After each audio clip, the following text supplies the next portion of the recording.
اعوذ باللہ من الشیطان اللعین الرجیم بسم اللہ الرحمن الرحیم ولا تلقوا بأیدیکم الی التہلکہ۔ حمد و ثنا صلی اللہ جل شانہ کی جو لائق حمد و ثنا ہے، اور درود و سلام ان ذوات مقدسہ و مطہرہ پر جو لائق درود و سلام ہے، اور نفرت و لعنت ایسے لوگوں پر جو لائق نفرت و لعنت ہے۔ مومنین اکرام، جیسا کہ آپ کو معلوم ہے کہ اس وقت چند فتنہ گر لوگ جو کہ ملت کے ایمان اور مکتب اہل بیت اور حرمت اہل بیت پہ حملہ آور ہیں، وہ اندر سے بھی ہیں باہر سے بھی۔ تو بالخصوص جو اندر والے لوگ ہیں، اس وقت ہم ان کو جوابات دے رہے ہیں، اور بالخصوص جنہوں نے یہ گستاخی کی، حرزہ سرائی کی، کہ ایک ایسی روایت کو لے کر کہ جو حجت نہیں ہے، جس پر عمل کرنا ممکن نہیں ہے، اس کو لے کر امام سید سجاد علیہ السلام کے شان اقدس میں حرزہ سرائی کی۔ تو آج اس کا تیسرا جواب ہم آپ کی خدمت میں پیش کرنے کی سعادت حاصل کر رہے ہیں۔ تقیہ کہاں تک اور کس حد تک جائز ہے یا واجب ہے؟ تو یہ انتہائی اہم سوال ہے۔ اس حوالے سے انشاءاللہ آج چند رائز پیش خدمت کرنے کی سعادت حاصل کی جا رہی ہے۔ تو کس حد تک تقیہ واجب ہے؟ تو ایک بات یہ ذہن میں رکھیں کہ تقیہ احکام خمسہ کے تابع ہے، یعنی کبھی تقیہ واجب ہوتا ہے، کبھی یہی تقیہ مستحب ہو جاتا ہے، کبھی یہی تقیہ مباح ہوتا ہے، کبھی یہی تقیہ مکروہ ہوتا ہے، اور کبھی یہی تقیہ حرام ہو جاتا ہے۔ تو پہلے حصے میں صرف 2 سے 3 احادیث میں آپ کی خدمت میں پیش کروں گا۔ ایک بات ذہن میں رکھیں، ہمارا مکتب مذہب، اس میں کوئی شک نہیں کہ تقیہ قرآن کی آیات سے اور پچھلی امتوں سے بھی ثابت ہے، اور یہاں بھی ثابت ہے۔ اس لیے اہل البیت علیہ السلام، یہ جو آیت مجیدہ ہے، حضرت امام جعفر صادق علیہ السلام اس آیت کی تفسیر میں فرماتے ہیں وَلَا تُلْقُوا بِأَيْدِيكُمْ إِلَى التَّهْلُكَةِ قَالَ هَذَا فِي التَّقِيَّةِ، یہ تقیہ کا مورد ہے، یعنی اپنے آپ کو اپنے ہاتھوں سے ہلاکت میں نہ ڈالو، یہ تقیہ کا مورد ہے۔ اور اس کے بعد یہ وسائل الشیعہ، اس کی جلد نمبر 6 ہے، صفحہ نمبر 110 ہے، اور حدیث نمبر 21391، ایک جملے میں ایک حدیث ہے، ایک لائن میں، تو میں نے آپ کی خدمت میں پیش کیا۔ اسی طرح آگے یہ جو جلد نمبر 6 ہے، اس میں باب نمبر 25 محدث نے اعلی اللہ مقامہ نے یہاں پہ قائم کیا، باب وجوب التقیہ فی کل ضرورت بقدرہا وتحریم التقیہ مع عدمہا وحکم التقیہ فی شرب الخمر ومسح الخفین ومتعۃ الحج، کہ اس چیز میں ایک باب قائم کرتے ہیں کہ جب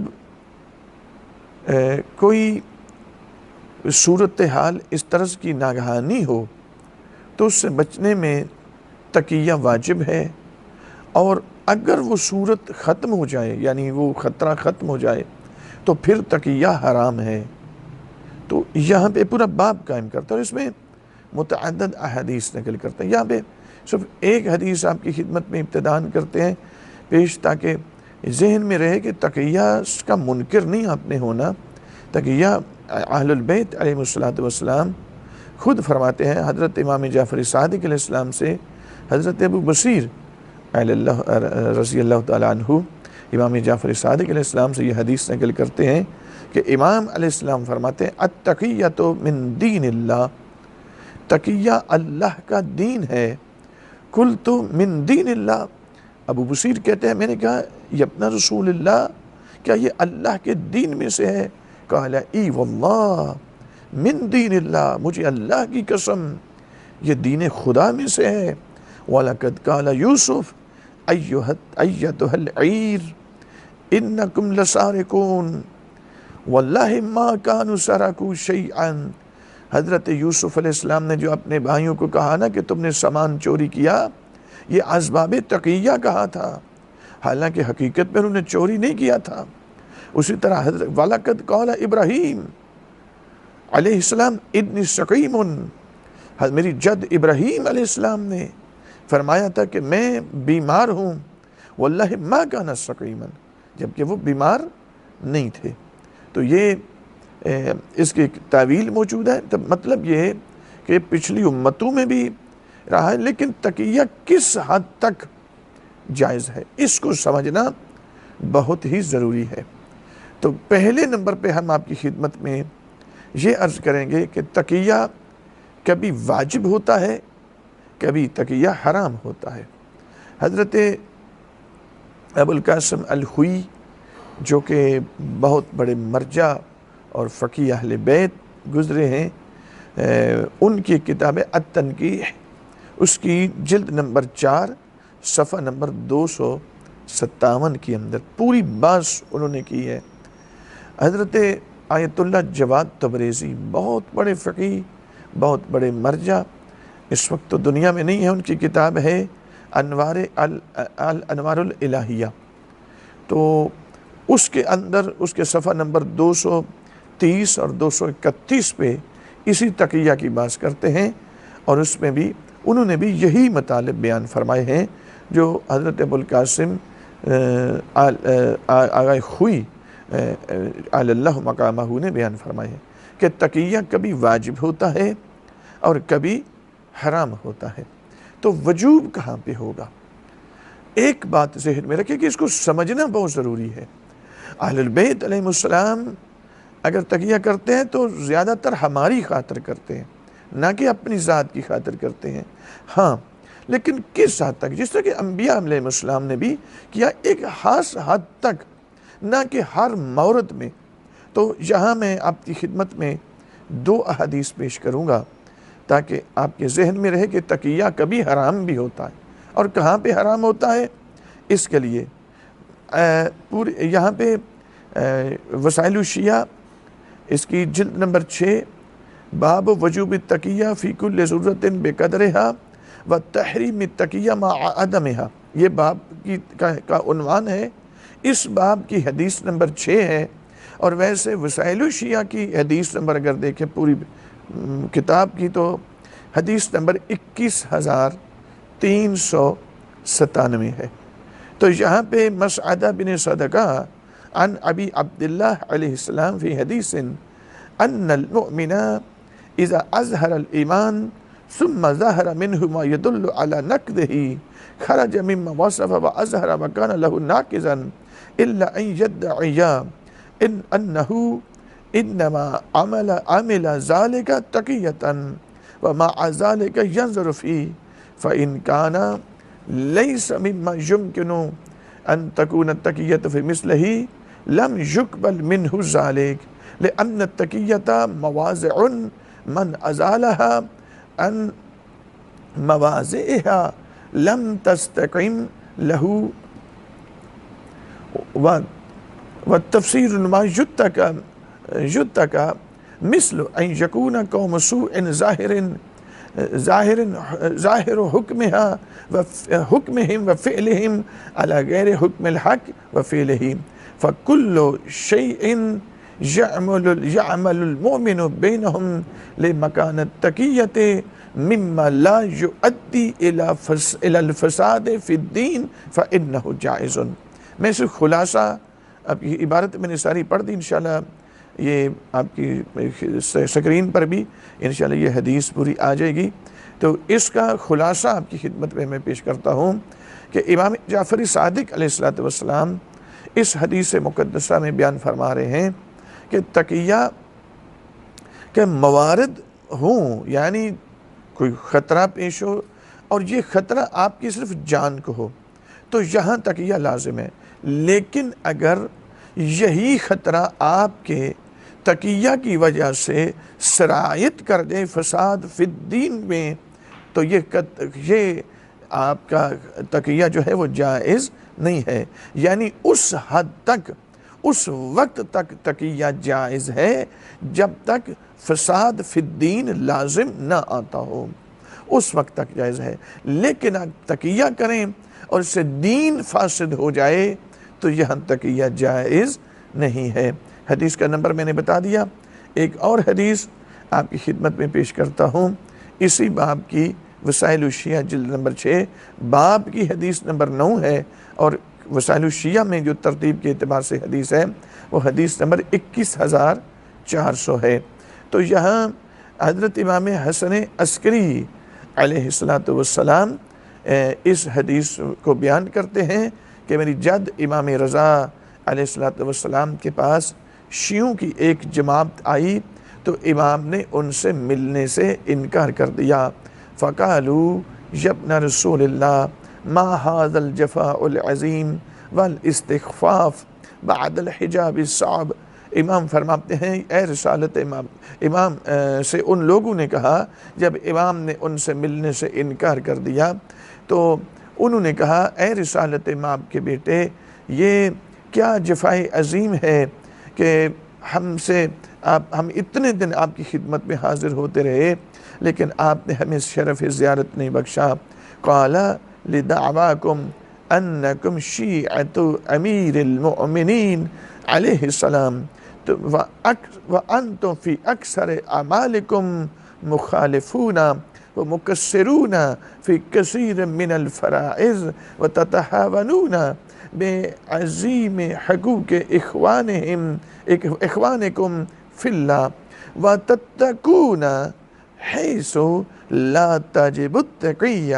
یہ جملہ جو خاص کر جس کی خاطر میں نے پوری حدیث بیان کی، امام علیہ السلام فرماتے ہیں کہ میں نے تم سے اتنے دن ملنے سے انکار اس لیے کیا چونکہ تم نے دعویٰ کیا تھا کہ تم میری جد امیر المؤمنین علیہ السلام کے شیعہ ہو، جبکہ مجھے تمہارے اندر وہ کوئی نشانی نظر نہیں آئی۔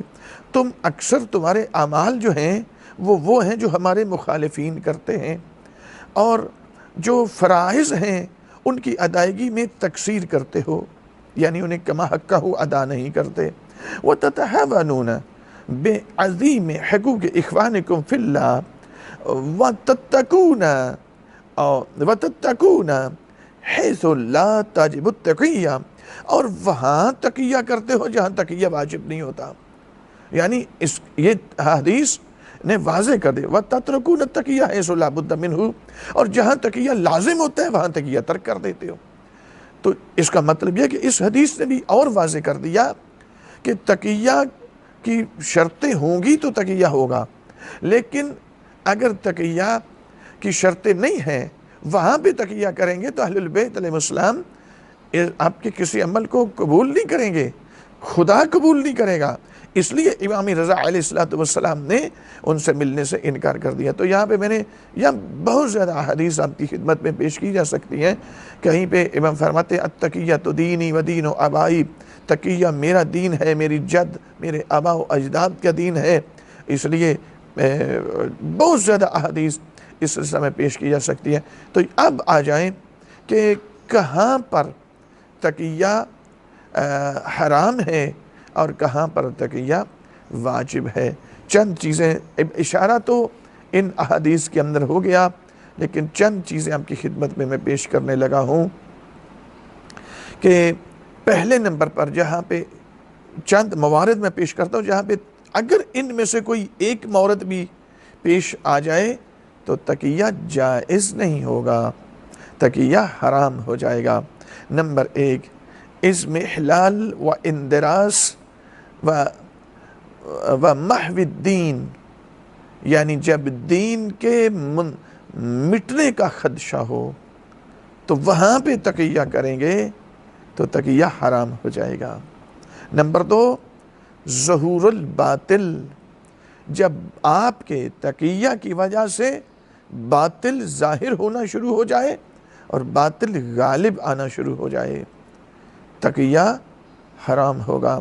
نمبر 3، ترویج الجبت والطاغوت، جبت و طاغوت کے فاسد نظریات کی ترویج کا ذریعہ آپ کا تقیہ بنے تو آپ کا تقیہ حرام ہو جائے گا۔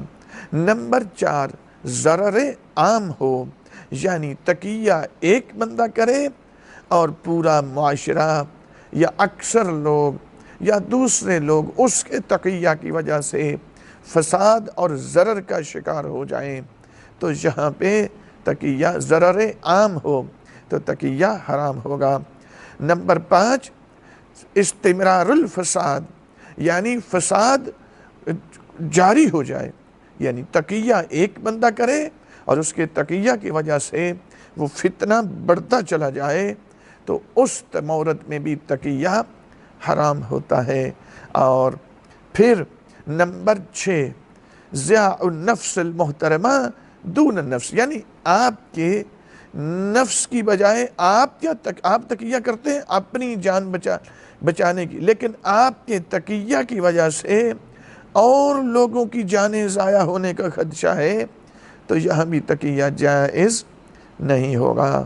اور نمبر 7، ضیاء الایمان دون النفس، یعنی آپ کی جان کی بجائے آپ کے ایمان کے ضائع ہونے کا خطرہ ہو تو یہاں بھی تقیہ جائز نہیں ہوگا۔ تو یہاں سامعین گرامی 7 موارد ہیں، اب ظاہر ہے ان کی وضاحت دوں تو گفتگو بہت لمبی ہو جائے گی۔ ان 7 موارد میں سارے سامنے آ جائیں تو تقیہ تو بھی حرام ہے، ان میں سے کوئی ایک مورد بھی پیش آ جائے کہ آپ کے تقیہ کی وجہ سے، میرے تقیہ کی وجہ سے، یعنی اس حد تک یہ چیزیں سامنے آ جائیں کوئی ایک مورد، تو تقیہ جائز نہیں رہے گا، اس کا جواز ختم ہو جائے گا، وہ التقیۃ المحرمہ یعنی تقیہ حرام ہو جائے گا، وہاں پہ جائز نہیں رہے گا۔ جس طرح سے حضرت جناب مومن آل فرعون حالت تقیہ میں تھے اور فرعون کی فوج کے سپہ سالار تھے، اپنا ایمان چھپائے ہوئے تھے، لیکن جب دیکھا کہ حضرت موسیٰ علیہ السلام، حضرت ہارون علیہ السلام کی تکذیب حد سے بڑھ گئی، وہ دربار میں ہے، اب ان کے لیے خطرہ ہے، تو وہاں چھپا ہوا ایمان ظاہر کر دیا، یعنی اب حالت تقیہ میں رہنا جائز نہیں تھا، چونکہ اب حجت خدا کا وجود خطرے میں ہے، اور اب بھی اگر حالت تقیہ میں رہیں تو اس سے باطل اور جبت و طاغوت کی ترویج لازم آئے گی اور اس کی تقویت لازم آئے گی، تو شیطانی قوتوں کی تقویت کا جو تقیہ سبب بن جائے وہ تقیہ حرام ہوتا ہے۔ تو مومن آل فرعون نے وہ تقیہ چھوڑ دیا، تقیہ سے باہر آئے، حتیٰ کہ پھر عہدہ بھی ختم ہوا اور شہادت بھی، تو وہ اگلا معاملہ۔ اس کے علاوہ مثلا میں نے پچھلی ویڈیو میں بھی یہ تھوڑا سا گفتگو کی تھی کہ نمرود کی ایک کنیز تھی، دایا، اس کی بیٹی کی دایا تھی جناب سمانہ خاتون، یہ 3 طرح سے اس معظمہ خاتون کا نام آیا ہے، سمانہ، سہانہ، سیانہ، 3 شخصیت ایک ہے، ان کے 4 بیٹے، حالت تقیہ میں تھی، ہے ایمان چھپائے ہوئے، لیکن جب دیکھا کہ اب ایمان چھپاؤں گی تو یہ کہیں اگلی نسل کا ایمان زائل نہ ہو جائے میرے بچوں کا، تو ایمان ظاہر کرنا شروع کر دیا اور تاکہ جلنا گوارہ کر لیا، اور یہ میں نے پچھلی گفتگو میں پیش کیا تھا۔ تو اب یہاں پہ تقیہ جائز نہیں تھا، تو ایک حد تک تقیہ جائز ہے، کب تک؟ جب تک فساد فی الدین کا خطرہ، جس طرح کہ میں نے 2 حدیث ابھی پیش کی ہیں، فساد فی الدین لازم آ جائے آپ کے تقیہ کی وجہ سے تو تقیہ حرام ہو جاتا ہے۔ امام حسین علیہ السلام نے ہر مورد میں صبر کیا، لیکن جب دیکھا نا کہ جبت و طاغوت اور شیطانی قوت اس وقت غلبہ پا رہی ہے، قانون خدا کو تبدیل کر رہی ہے، تو سید الشہداء نے اب کیا کیا؟ میرے مولا نے مصیبتیں اپنے اوپر لے لیں لیکن تقیہ نہیں کیا، اب تقیہ حرام تھا، کربلا کے مورد میں تقیہ حرام تھا۔ اسی طرح سے اب یزید جس کے آگے سید الشہداء امام حسین علیہ السلام تقیہ حرام، کیا امام سجاد علیہ السلام کے دور میں کیا وہ جبت و طاغوت نہیں رہا تھا؟ کیا امام کے تقیہ کی وجہ سے کیا اب جبت و طاغوت کے نظریات کی ترویج نہیں ہونا تھی؟ کیا اس شیطانی قوت کو، طاغوتی نظام کو تقویت نہیں ملنا تھی؟ اور پھر کیا امام کے تقیہ کی وجہ سے، یعنی اگر امام کر لیتے تو کیا اس کی وجہ سے فساد مستمر نہیں ہونا تھا؟ کیا اگلی نسلوں تک فساد نہیں ہونا تھا؟ کیا ضرر عام لازم نہیں؟ 7 موارد میں نے پیش کیے، اگر امام سجاد علیہ السلام یہ کر لیتے تو 7 موارد اور 7 جو مفاسد ہیں یہ لازم آ جاتے۔ ایسا ممکن نہیں ہے کہ امام سجاد علیہ السلام یہاں پہ تقیہ کریں۔ دربار یزید میں نہیں کیا، دربار ابن زیاد میں نہیں کیا۔ جب ابن زیاد نے کہا کہ تم ہمیں ہمارے دربار میں آ کے ہمیں چیلنج کرتے ہو تو میں تمہیں قتل کر دوں گا، تو سید سجاد نے قتل ہونا گوارا کر لیا۔ لیکن اسی طرح یزید نے بھی قتل کا ارادہ کیا۔ امام محمد باقر علیہ السلام، سن مبارک کے متعلق اقوال مختلف ہیں، 2.5 سال، 3 سال، 4 سال، میکسیمم 4 سال ایج ہے سن مبارک کے میرے مولا کا، اور کم از کم جو ہے وہ 2.5 سال ہے۔ تو امام باقر علیہ السلام وہاں پہ آگے بڑھے اور میرے مولا فرماتے ہیں، یزید تو نے جن درباریوں سے مشورہ کیا ہے اور جس نے تجھے میرے بابا جان کے قتل کا مشورہ دیا ہے، میں ابھی بتا سکتا ہوں ان میں کوئی ایک بھی حلال زادہ نہیں ہے۔ تو وہاں تو تقیہ نہ کریں، ان کو الٹا ان کے نسب بتا کر آئیں کہ تم حلال زادے نہیں ہو، تم ولد الحرام ہو۔ تو وہاں تو تقیہ، جہاں زیادہ خطرہ، جہاں مستورات ساتھ ہیں، جہاں رسول اللہ کی نواسیاں ساتھ ہیں، امیر المومنین کی بہویں ساتھ ہیں، امام حسین علیہ السلام کی بیٹیاں ساتھ ہیں، مستورات ساتھ ہیں، جو مہمان خواتین ہیں وہ ساتھ کہہ دیں، وہاں تو میرے مولا نے نہیں کیا۔ 5ویں مولا اس کے مشیروں کو ولد الحرام کہہ رہے ہیں، تو وہاں تو تقیہ کیوں؟ اس لیے کہ کسی مورد میں بھی اگر امام اس طرح سے تقیہ کریں کہ جس سے لوگوں کا ایمان زائل ہو جائے تو وہ تقیہ تو عام مومن پہ جائز نہیں رہتا، چیزیں کہ حجت خدا پہ جائز ہو جائے۔ تو ان دونوں جو شخصیات ہیں جو اس وقت کھلونا بن کے مذہب کے ساتھ کھلواڑ کر رہے ہیں، تو یہ رک جائیں، توبہ کریں، ورنہ رستہ آپ کا ہر لحاظ سے رکے گا انشاءاللہ۔ یہاں تھوڑی سی اور بھی اگر آپ اجازت دیں گے اور گفتگو تھوڑی سی لمبی نہ ہو تو میں 2 جملے اور ایک بات ذہن میں رکھیں۔ تقیہ جو اصول الفقہ کے اندر ایک بحث ہے، بحث ترتب۔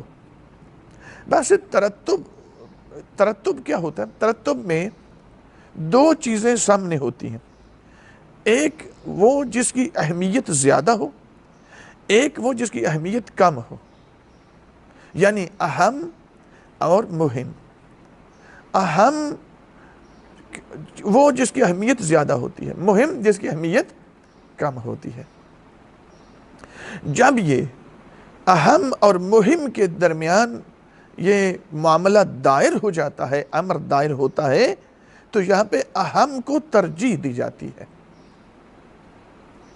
لہذا اس بنا پہ بحث ترتب پڑھیں، یہ اصول الفقہ میں مطلب ہر اصول کی ہر کتاب کے اندر، حتیٰ خارج کی ابحاث بھی اس پہ ہوتی ہیں، جس طرح تعادل و تراجی کا میں نے ریفرنس دیا، تو یہاں بحث ترتب انتہائی اہم عنوان ہے۔ اہم اور مہم کہ کبھی مصلحت کبیرہ ہوتی ہے اور اس کے مقابلے میں مصلحت صغیرہ ہوتی ہے، یعنی کبھی تو ایسا ہوتا ہے کہ 2 مصلحتیں آپس میں ٹکراتی ہیں، اور کبھی ہوتا ہے کہ 2 مفسدے آپس میں ٹکرا جاتے ہیں، اور کبھی ہوتا ہے کہ مصلحت اور مفسدہ آپس میں ٹکرا جاتا ہے۔ تو یہاں کس کو کس پہ ترجیح دی جائے گی؟ یقیناً اہم کو مہم پر ترجیح دی جائے گی۔ مثلا ایک طرف دین کے مٹنے کا خدشہ ہو اور ایک طرف جان کو خطرہ ہو، تو اہم کیا ہوگا؟ اس قانون الہی کو محفوظ کرنا. یعنی اگر جان نہ جائے، یعنی جان بچا لوں تو دین مٹتا ہے، تو مجھ پر لازم ہوگا کہ میں اپنی جان قربان کر دوں اور اس قانون خدا کو اس تحریف سے اور اس تباہی سے محفوظ کروں. قانون خدا، جس طرح حضرت یحییٰ علیہ السلام خدا کے قانون کی ایک شک ہے، اس کا تحفظ کیا. اگر اس کو تبدیل کر دیتے نا، نعوذ باللہ، وہ نبی ہیں، کر نہیں سکتے، لیکن ہم صرف سمجھنے کے لیے بات کر رہے ہیں. اگر یہ کر دیتے تو یقین کرے پورا دین مٹ جاتا. یہاں تک کہ یہ حرام ہے، یہاں تک یہ جائز نہیں. اس لیے یحییٰ علیہ السلام نے سر کٹوانا تو گوارا کر لیا، لیکن اللہ کے قانون کی ایک شک کو بدلنا گوارا نہیں کیا. حضرت امام حسین علیہ السلام منزل ذو حسم پہ جس وقت ہور کے لشکر نے امام کے پیچھے نماز ظہر پڑھی، امام نے ظہر کی نماز کے بعد ایک خطبہ دیا، پھر نماز عصر پڑھی، عصر کے بعد پھر خطبہ دیا. جو عصر کا نماز کے بعد جو خطبہ دیا، اس کے جملے میرے مولا کیا فرماتے ہیں؟ امام فرماتے ہیں، میرے نانا جان کا فرمان ہے، ایھا الناس قال رسول اللہ صلی اللہ علیہ وآلہ وسلم من رأى سلطانا جائرا مستحلا لحرام اللہ ناقضا لعہد اللہ مخالفا لسنت رسول اللہ ویعمل فی العباد بالاسم والعدوان فلم یغیر علیہ بفعل ولا قول کان حقا علی اللہ یدخلہ مدخلا. میرے آقا امام علیہ السلام فرماتے ہیں اس یزیدی لشکر کو خطاب کر کے، میرے مولا منزل ذو حسم پہ عصر کی نماز کے بعد خطبہ دیتے ہوئے میرے امام فرماتے ہیں، اے لوگو سنو، میرے نانا جان نے فرمایا، جس نے کسی ایسے جائر حکمران کو دیکھا کہ جو اللہ کے حرام کو حلال کر رہا ہے، عہد الہی کو توڑ رہا ہے، سنت رسالت ماب کا مخالف ہے، اور لوگوں میں وہ ظلم و ستم سے پیش آتا ہے، فَلَمْ يُغَيِّرْ عَلَيْهِ بِفِعْلٍ وَلَا قَوْلٍ، اور اگر کوئی بندہ اپنے زبان اور اپنے عمل سے اس سے برات نہ اس نے کی، کان حقا علی اللہ ان یدخلہ مدخلا، تو اس اللہ کا حق پھر محفوظ ہے کہ جہنم کے جس طبقے میں، جس حصے میں اس ظالم حکمران کو، جائر حکمران کو، اللہ کے عہد کو توڑنے والے، سنت رسول کی مخالفت کرنے والے، حرام خدا کے حق کو حلال کرنے والے جائر حکمران کو جہنم کے جس حصے میں ڈالے گا، خاموش رہنے والے کو بھی جہنم کے اسی حصے میں ڈالے گا. یعنی مطلب کیا؟ جو بندہ خاموش ہے وہ حالت تقیہ میں، یا تقیہ اس کا حرام ہے. اس بنا پہ میرے مولا نے فرمایا، کانا حقا علی اللہ یدخلہ مدخلا، کہ جس جہنم کے جس حصے میں جائر حکمران جلے گا، خاموش رہنے والا، یہاں پہ تقیہ کرنے والا، تو یہاں تقیہ جائز نہیں ہے. اس لیے میرے مولا فرماتے ہیں، کوئی اٹھے نہ اٹھے، میں تو خدا کے عہد کی پاسداری کروں گا. میں تو، کیونکہ خدا نے ان سے عہد لیا، لا یملکون الشفاعہ الا من اتخذ عند الرحمن عہدا، کوئی بھی شفاعت بالملک نہیں رکھتا مگر وہی رکھتا ہے جنہوں نے خدا کے ہاں عہد اخذ کر رکھا ہے. تو عہد کی پاسداری اگر کی ہے تو محمد والے محمد سے بڑھ کر کسی نے نہیں کی. یہی وہ ضوابط ہیں جو شفاعت بالاذن بھی رکھتی ہیں، شفاعت بالملک بھی رکھتی ہیں. تو آئیں، میں آپ کی خدمت میں صرف اتنا عرض کرنا چاہتا ہوں کہ جب باعث ترتب ہو جائے، باعث ترتب اہم اور مہم پہ معاملات دائر ہو جائے، ایک طرف مثلا حکومت ہو، ایک طرف دین ہو، دین مٹ رہا ہو، تو حکومت چھوڑنا لازم ہو جاتی ہے، دین کو بچانا لازم ہو جاتا ہے. جس طرح حضرت امام حسن مجتبی علیہ السلام نے حکومت چھوڑ دی، لیکن دین شرطیں رکھ کر دین کا تحفظ قیامت تک کے لیے کر دیا. ذہن میں رکھنا، صلح امام حسن مجتبی علیہ السلام عاشور سے کم نہیں ہے، عاشور کی اساس میں سے ایک بنیاد ہے، جس طرح جناب سیدہ کا کیا. تو میں عرض کروں گا کہ اہم اور مہم یہاں پہ دیکھنا ہوگا، انبیاء علیہ السلام نے اپنی جانیں قربان کی ہیں قانون خدا کا تحفظ کرتے ہوئے، ان لوگوں کے خلاف اپنی جانیں قربان کی، اور اس مورد میں کی جہاں پہ دین خدا مٹنے کا خدشہ یا لوگوں کے ایمان زائل ہونے کا خطرہ یا ضرر عام لازم آنے کا خطرہ ہوتا تھا یا پورا معاشرہ فساد کے شکار ہونے کا خطرہ، تو وہاں پہ تقیہ جائز نہیں ہوتا۔ اب یہ بتائیں کہ کیا امام سجاد علیہ السلام کے دور میں یزید سنت رسول کا مخالف نہیں رہا؟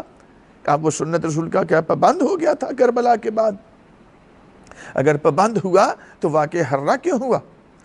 خدا نے جو چیزیں حرام کی ہیں یزید اس کو حلال کر رہا ہے، اپنی فوج کو کہہ رہا ہے کہ 3 دن کے لیے مدینہ تم پر حلال کرتا ہوں۔ اللہ کے حرام کو حلال کرنا یہ کفر ہے۔ کیا تو کربلا کے بعد بھی وہ مخالف رہا؟ کیا اس نے خانہ کعبہ پر چڑھائی نہیں کی؟